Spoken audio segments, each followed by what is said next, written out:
मेरे बच्चे, मैंने तुम्हारे पास और तुम्हारे परिवार के लिए एक दिव्य शक्ति भेज दी है। तो आज के इस संदेश में जान लो, तो अब से तुम्हारी सारी समस्या खत्म हो जाएगी। ये दिव्य शक्ति तुम्हें हर कष्ट से बनाने की शक्ति रखता है। इसे साधारण शक्ति समझने की भूल मत करना, वरना बहुत बड़ा मुश्किल हो जाएगा। मेरे प्रिय बच्चे, आज का संदेश सारी सुख सुविधा तुम्हारे कदमों में ला कर देने वाली है। इसलिए मेरे बच्चे, इस संदेश को छोड़कर जाने की गलती मत करिएगा। मेरे बच्चे, इसे स्वीकार करने के लिए इसे अभी लाइक कर दीजिए और जय माता रानी लिख दीजिए। मेरे बच्चे, आज तुम्हारा शत्रु मेरे दर पे आया था। आज वो मुझसे ये प्रार्थना करने आया था कि माता, इस व्यक्ति ने मेरे साथ बहुत बुरा किया है, कृपा करके उसे सज़ा दो। आप अपनी शक्तियों का प्रयोग करो उसे बर्बाद करने के लिए। मेरे बच्चे, वही व्यक्ति है जिसे तुम बहुत लंबे अरसे से जानते हो। एक समय पे तुम्हारा बहुत करीबी था। हाँ, कुछ सालों से तुम्हारी उसकी बात नहीं हो रही है। तुम दोनों के रिश्ते खराब हो गए हैं, पर वो तुम्हारे सामने ऐसा दिखावा करता है और वो इस संसार के सामने इतना दिखावा करता है जैसे वो कितना सुलझा हुआ व्यक्ति है और वो कितना शांत स्वभाव का व्यक्ति है। वो तो जैसे कभी किसी के साथ बुरा कर ही नहीं सकता। अगर तुम उसकी सच्चाई किसी को बताने जाओ तो लोग यही कहेंगे कि तुम झूठ कह रहे हो। और वो मेरे दर पे भी वैसा ही बन के आया था जैसा वो इस समाज को दिखा रहा है। जो मुखौटा उसने इस समाज के सामने पहन रखा है, वही मुखौटा पहनकर आज वो मेरे दर पे आया था, मेरे ही बच्चे को बर्बाद करने की विनती मांगने। मेरे बच्चे, उसे ये नहीं पता है, मैं अपने भक्तों का मन देखती हूँ, मैं उनके भीतर बसी हुई हूँ। वो क्या सोचते हैं, कब क्या चाहते हैं, मुझे सब पता होता है। कोई लाख मुखौटा पहन ले, वो मुझसे अपनी सच्चाई नहीं जो पा सकता है। मेरे बच्चे, उसने तुम्हारे साथ बहुत बुरा किया, तुम्हारे जीवन पे पूरी तरह से नियंत्रण बना लिया, तुमसे अपने स्वार्थ के हिसाब से काम करवाए, और जब उसका स्वार्थ खत्म हुआ तो तुम्हें बीच मझधार में छोड़कर चला गया। पर वो ज़माने के सामने ऐसा दिखा रहा है जैसे उसके साथ कितना बुरा हुआ हो। वो मेरे सामने रो कर ये कह रहा था कि माता, इस व्यक्ति ने मेरे साथ बहुत बुरा किया है, मैं आपकी पूजा करूँगा, मैं आपके भंडारे लगवाऊँगा, मैं आपके लिए सब कुछ करूँगा माता, आप बस उस व्यक्ति को दंड दे दो। पर मेरे बच्चे, वो ये भूल गया कि मेरा कोई भी भक्त अगर मुझसे किसी और की बर्बादी की कामना करता है तो मैं उसकी वो इच्छा कभी पूरी नहीं करूँगी। मुझे पता है तुम्हारा हृदय बहुत कोमल है, मुझे पता है कि तुमने निस्वार्थ मन से उसके लिए क्या, तुमने समाज के लिए बहुत कुछ किया है। तो मैं ऐसा व्यक्ति हो कि तुम सबके लिए सब कुछ करना चाहते हो। उसकी प्रार्थनाओं से और उसके रचे हुए षड्यंत्र में मैं नहीं फंसने वाली हूँ।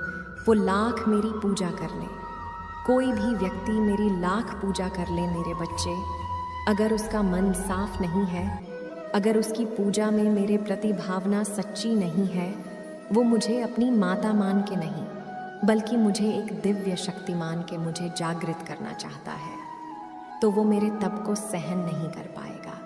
वो मेरे दिव्य शक्ति के प्रकाश प्रभाव को सहन नहीं कर पाएगा। मेरे बच्चे, अगर उसके प्रेम में छल है, अगर वो मुझसे किसी और का बुरा करने के लिए प्रेम कर रहा है, तो उसे सफलता कभी नहीं मिलेगी, ना ही उसे मैं कभी मिलूंगी। यही फर्क है तुम में और उसमें। तुम मुझसे प्रेम इसलिए नहीं करते हो क्योंकि तुम्हें मुझसे कुछ चाहिए।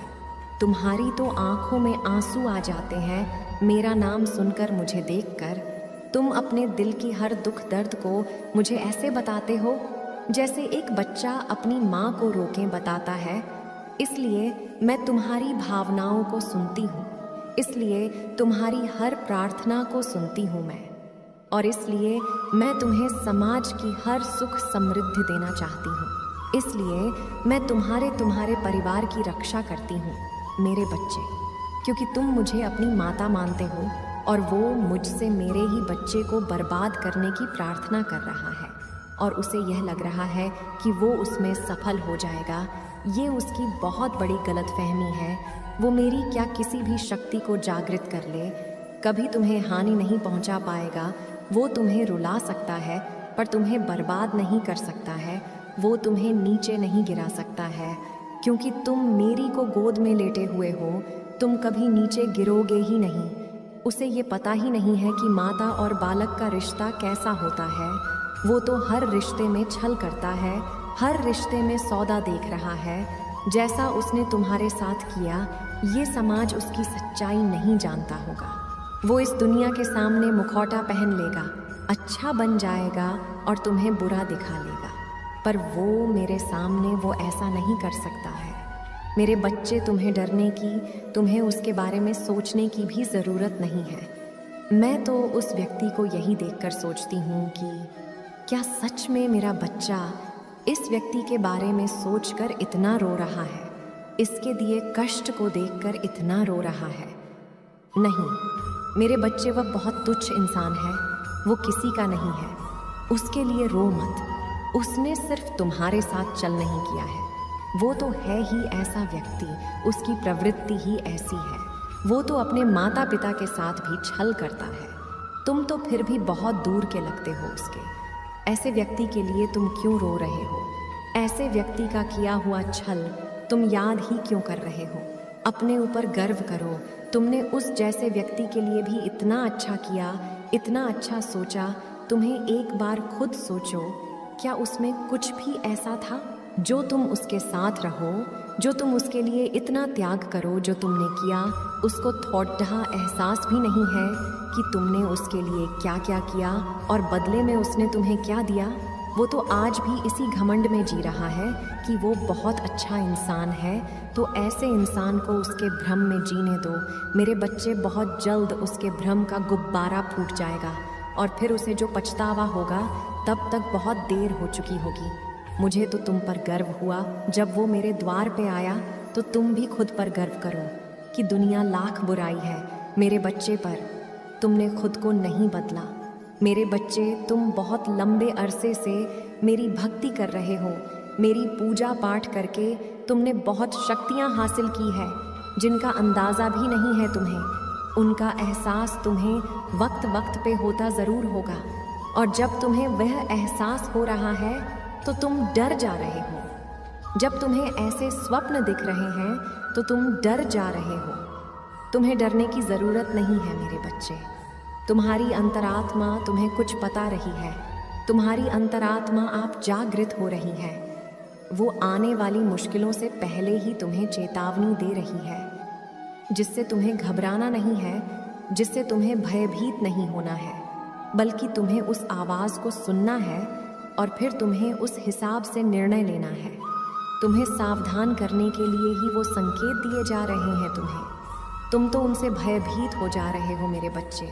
उनको ध्यान से सुनो, उनको अपनाओ। तुमने वो शक्तियाँ कमाई हैं, तुमने वो शक्तियाँ खुद अपने भीतर जागृत की है। उनसे भयभीत मत हो मेरे बच्चे।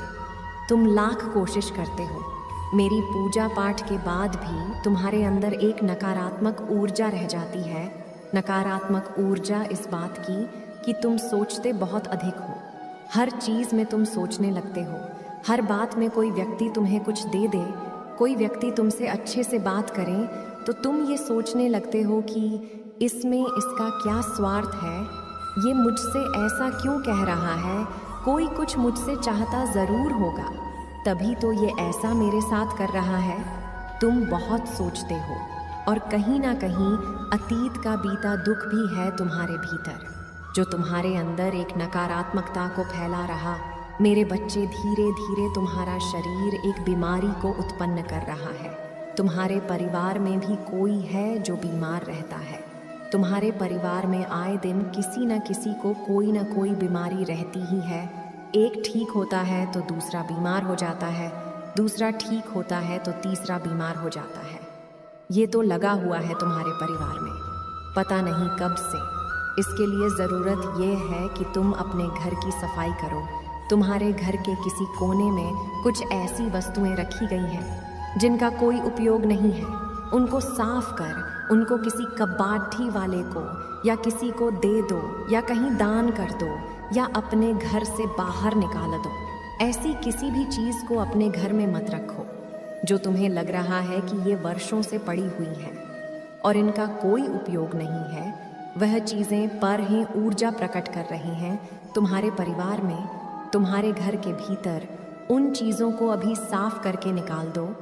या फिर तो कोई ऐसा वस्तु जिसका तुमने बहुत लंबे समय से प्रयोग नहीं किया है, उसको बाहर निकाल कर उसकी साफ सफाई कर कर उसका प्रयोग करना शुरू कर दो।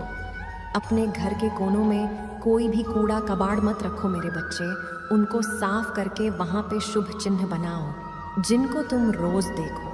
सिर्फ उन चिन्हों को देखने से ही तुम्हारे भीतर इतनी सकारात्मक ऊर्जा आएगी। उन सब चिन्हों को देखने से ही तुम्हें एक अलग प्रकार की वाइब्रेशन मिलेगी। ये करना शुरू कर दो क्योंकि तुम अपने घर में ही नकारात्मकता को पालते जा रहे हो। वो वस्तुएं तुम्हारे घर में बीमारियों को खींच रही है, तुम्हारे घर में क्लेश को खींच रही है। आए दिन लड्ड ढाई झगड़ा हो रहा है तुम्हारे घर में। वह बेकार पड्डिड्ढी वस्तुओं में तुम्हारे घर में एक नकारात्मक एनर्जी को प्रकट कर रही है जो तुम लोगों को सुकून से जीने नहीं दे रही है, न सुकून से खाने पीने दे रही है। अपने घर की सफाई करो और जो चीज़ें बेकार हैं, जो चीज़ें तुम्हें लगती हैं तुमने कभी ली ही नहीं है, उन चीज़ों को बाहर निकाल कर फेंक दो। और जो तुम्हें लगता है कि तुम्हारे काम की है, उनको प्रयोग में लाओ। देखना उस साफ सफाई के बाद, उन चीज़ों को बाहर निकालने के बाद कुछ दिनों के भीतर ही तुम्हारे घर में सुख शांति ज़रूर आएगी और लक्ष्मी तुम्हारे घर में ज़रूर आएंगी। मेरे बच्चे, ओम नमः शिवाय। मेरे बच्चे, तुम्हें अपनी माता पर विश्वास है तो इस चैनल को सब्सक्राइब करके 555 लिख दीजिए। मेरे बच्चे, तुम्हारी माँ यानी मैं तुमसे बहुत प्रेम करती हूँ, इसलिए तुम्हें स्वयं को बचाना होगा। तुम्हारे लिए मेरा प्यार बहुत है। मेरे बच्चे, अपने आप को वैसा बना लो कि तुम्हारे ऊपर किसी की परछाई भी ना पड़े। मेरे बच्चे, मैं तुम्हें बताना चाहती हूँ, तुम उसे अपने जीवन से दूर कर दो। जैसे ही तुम अपने जीवन से उसे दूर करोगे, वैसे ही तुम्हें तुम्हारी इच्छा जो तुम चाहोगे वह मैं स्वयं पूरी करूँगी। यह मैं तुमसे वादा करती हूँ। कभी कभी किसी के रहते तुम्हारे जीवन में बहुत सारी रुकावटें पैदा होती हैं, लेकिन तुम्हें झांत नहीं होता। संसार का हर व्यक्ति चाहता है कि उसे आराम मिले, उसके शरीर को ज़्यादा काम ना करना पड़े, हर सुख सुविधा उसके लिए उपलब्ध हो, जो चाहे खरीद सके, जो चाहे वह कर सके और चाहे वह आराम से कहीं जा सके। जिस प्रकार घुन लकड़ी में लगकर लकड़ी को खाकर अंदर से खोखला कर देती है, उसी प्रकार इंसान को आराम की जिंदगी लगती तो बहुत अच्छी है, लेकिन उसके शरीर में आलस से भर देती है और आलस भरा शरीर जीवन में चाह कर भी कुछ नहीं कर पाता। बहुत लोग ऐसे हैं जो पहले आराम की जिंदगी जीते हैं और फिर उसे आराम की लत लगती है तो उसका शरीर ना तो काम करने योग्य आता है और ना ही वह काम कर पाते हैं। इसके साथ ही उसकी बुद्धि भी कम होती है क्योंकि उसे काम से लगाव नहीं रहती है। तुम्हारे जीवन का सबसे बड़ा दुश्मन आलस्य है। इस आलस को अपने जीवन से निकाल दो। मेरे बच्चे, जीवन में उन्नति प्राप्त कर रहे हो तब भी तुम आलस्य मत रखो, और यदि तुम किसी मुकाम को हासिल करना चाहते हो तब भी इस बात का स्मरण रखना कि कहीं ना कहीं तुम्हारे अंदर एक ऐसी शक्ति को विराजमान करती है जो तुम्हारे पूरे शरीर को बाध्य कर देती है।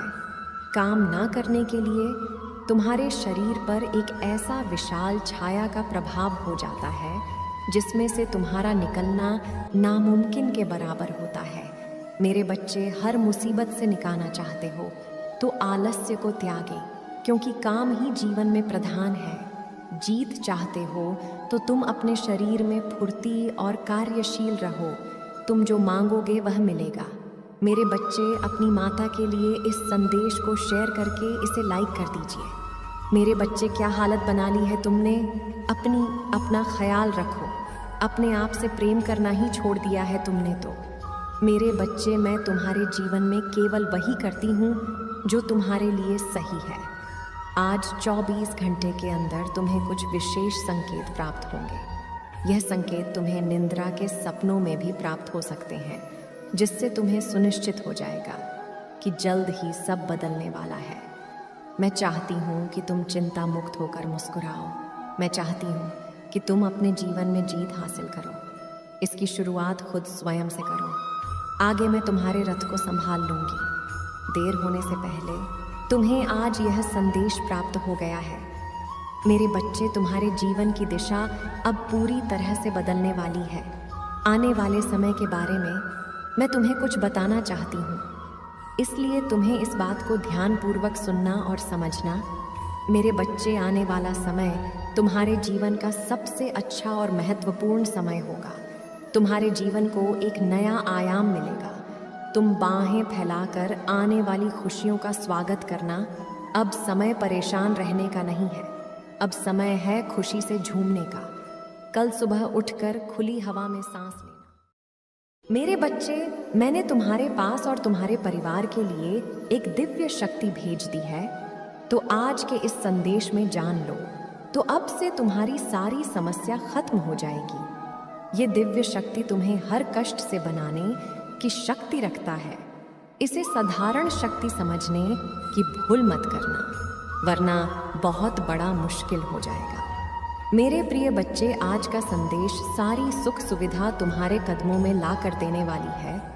इसलिए मेरे बच्चे, इस संदेश को छोड़कर जाने की गलती मत करिएगा। मेरे बच्चे, इसे स्वीकार करने के लिए इसे अभी लाइक कर दीजिए और जय माता रानी लिख दीजिए। मेरे बच्चे, आज तुम्हारा शत्रु मेरे दर पे आया था। आज वो मुझसे ये प्रार्थना करने आया था कि माता, इस व्यक्ति ने मेरे साथ बहुत बुरा किया है, कृपा करके उसे सज़ा दो। आप अपनी शक्तियों का प्रयोग करो उसे बर्बाद करने के लिए। मेरे बच्चे, वही व्यक्ति है जिसे तुम बहुत लंबे अरसे से जानते हो।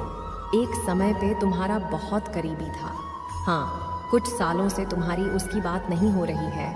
तुम दोनों के रिश्ते खराब हो गए हैं, पर वो तुम्हारे सामने ऐसा दिखावा करता है और वो इस संसार के सामने इतना दिखावा करता है जैसे वो कितना सुलझा हुआ व्यक्ति है और वो कितना शांत स्वभाव का व्यक्ति है। वो तो जैसे कभी किसी के साथ बुरा कर ही नहीं सकता। अगर तुम उसकी सच्चाई किसी को बताने जाओ तो लोग यही कहेंगे कि तुम झूठ कह रहे हो। और वो मेरे दर पे भी वैसा ही बन के आया था जैसा वो इस समाज को दिखा रहा है। जो मुखौटा उसने इस समाज के सामने पहन रखा है, वही मुखौटा पहनकर आज वो मेरे दर पे आया था, मेरे ही बच्चे को बर्बाद करने की विनती मांगने। मेरे बच्चे, उसे ये नहीं पता है मैं अपने भक्तों का मन देखती हूँ, मैं उनके भीतर बसी हुई हूँ। वो क्या सोचते हैं, कब क्या चाहते हैं, मुझे सब पता होता है। कोई लाख मुखौटा पहन ले, वो मुझसे अपनी सच्चाई नहीं जो पा सकता है। मेरे बच्चे, उसने तुम्हारे साथ बहुत बुरा किया, तुम्हारे जीवन पे पूरी तरह से नियंत्रण बना लिया, तुमसे अपने स्वार्थ के हिसाब से काम करवाए, और जब उसका स्वार्थ खत्म हुआ तो तुम्हें बीच मझधार में छोड़कर चला गया। पर वो ज़माने के सामने ऐसा दिखा रहा है जैसे उसके साथ कितना बुरा हुआ हो। वो मेरे सामने रो कर ये कह रहा था कि माता, इस व्यक्ति ने मेरे साथ बहुत बुरा किया है। मैं आपकी पूजा करूँगा, मैं आपके भंडारे लगवाऊँगा, मैं आपके लिए सब कुछ करूँगा माता, आप बस उस व्यक्ति को दंड दे दो। पर मेरे बच्चे, वो ये भूल गया कि मेरा कोई भी भक्त अगर मुझसे किसी और की बर्बादी की कामना करता है तो मैं उसकी वो इच्छा कभी पूरी